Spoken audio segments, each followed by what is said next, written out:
দেখতে পাচ্ছি এটা কি সুন্দর ড্রয়িং করেছে। এই প্রত্যেকের কমপ্লিট হয়ে গিয়েছে, প্রত্যেকের কমপ্লিট, তাড়াতাড়ি কমপ্লিট করো। আচ্ছা সবাই একবার হাই করে দাও তো, প্রত্যেকে বলছি এবার হাই করে দাও। Thank you.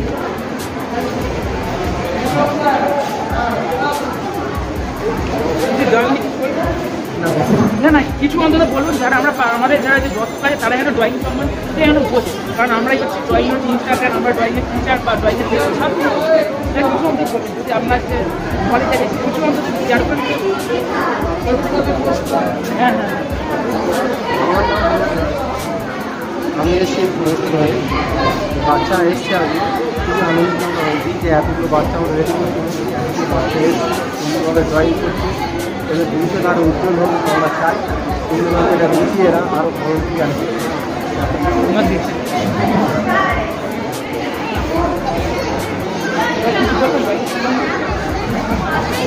কাইন্ডলি কিছু অন্তত বলতে যারা দর্শক বন্ধু আছে তারা অন্তত কিছু ড্রয়িংয়ের সম্বন্ধে কিছু এক্সপিরিয়েন্স হবে যে এরকম টাইপের এত হিউজ পরিমাণে কালেকশন, এত হিউজ পরিমাণে বাচ্চা যারা ড্রয়িং করছে এদেরকে দেখে উৎসাহী হবে বা এনকারেজ হবে। আপনি যদি কিছু বলেন তার কিছু এক্সপিরিয়েন্স এই যে ছাত্রছাত্রীরা যে আঁকা ভবিষ্যৎ আগামী দিন এই রাস্তাগুলো এগিয়ে যাচ্ছে, এটা এক একটি করে একটা রত্ন তো এই ধাপে ধাপে এখন থেকে একটা করে ছাত্রীদের বা এর আগে পরে যে ছাত্রীদের এগিয়ে তার থেকে একটা উজ্জ্বল ভবিষ্যৎ এগিয়ে অর্থাৎ প্রোগ্রামটা নিয়েছে আমাদের high school Krishnachandrapur high school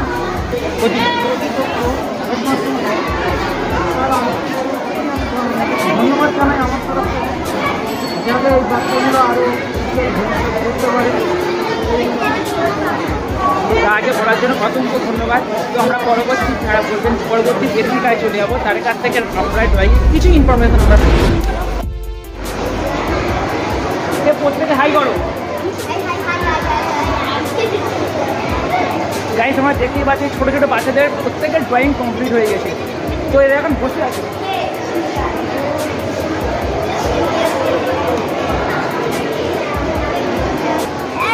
তুলে একবার দেখাও, তুলে দেখাও, এই তোমারটা দেখাও, তাহলে আমি কিন্তু তোমারটা নিয়ে নেবো।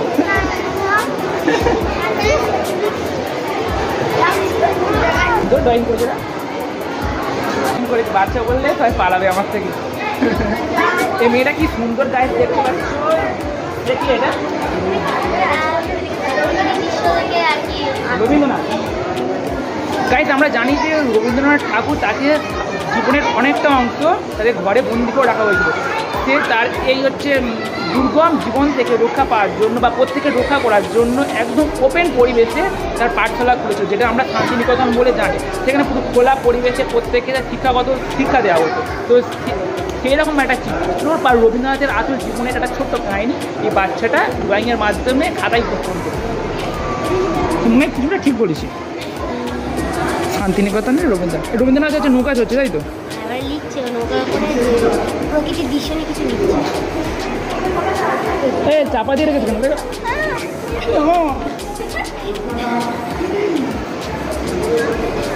গাই দেখতে পাচ্ছি এই বাচ্চাটা এই ড্রয়িংটা করছে। আচ্ছা এর থিমটার নাম কি, মানে এই যে ড্রয়িংটা করেছে থিমের যে মূল বিষয়বস্তু কিছুটা অন্তত বলো। সুভাষচন্দ্র বসু, এটা সুভাষচন্দ্র বসু তো? বাবা সুভাষচন্দ্র বসু অনেক ইয়ং হয়ে লাগছে, ইয়াং অবশ্যই আমি। যাই হোক এই বাচ্চারা করেছে যে সুভাষচন্দ্র বসু যে স্বাধীন ভারতের পতাকা উত্তোলনের কিছু নিঃসর্গ চিত্র তুলে ধরেছে। যদিও সুভাষচন্দ্র বসু স্বাধীন ভারতের পতাকা উত্তোলনের সময় ছিল না, কিন্তু যে উত্তোলনের যে আসল যে মূল বিষয়বস্তুটা এই বাচ্চা তুলে ধরেছে। আচ্ছা তুমি এই সৈনিকদের নিয়ে বা কিছু চিত্র করেছো, তুমি কী করেছো? বাবা এখনো হাতে আঁকাবুকি চলছে, দেখাও দেখাও। পাখি ঘোড়া গাছ পাখি আমি আঁকি কত কি।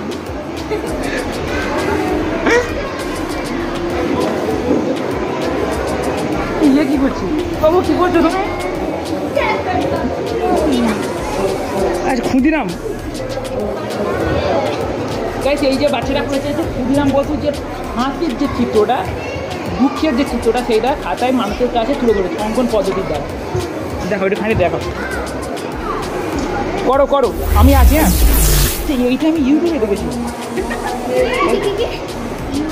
তারপরে মানে ইউটিউবে একটা সেম থিম একটা আমি দেখেছি। ওইটা ইয়ের মধ্যে করেছি, ওইটা জলের মধ্যে, ওই থিমটা জলের উপরে, ড্রয়িং করতে দিলে থিমটা জলের উপরে। গাইস এই যে দেখা যাচ্ছে না, এই যে গাইস এই যে ড্রয়িংটা দেখতে পাচ্ছ, এই ড্রয়িংটা খুব মেয়ারি চলছে।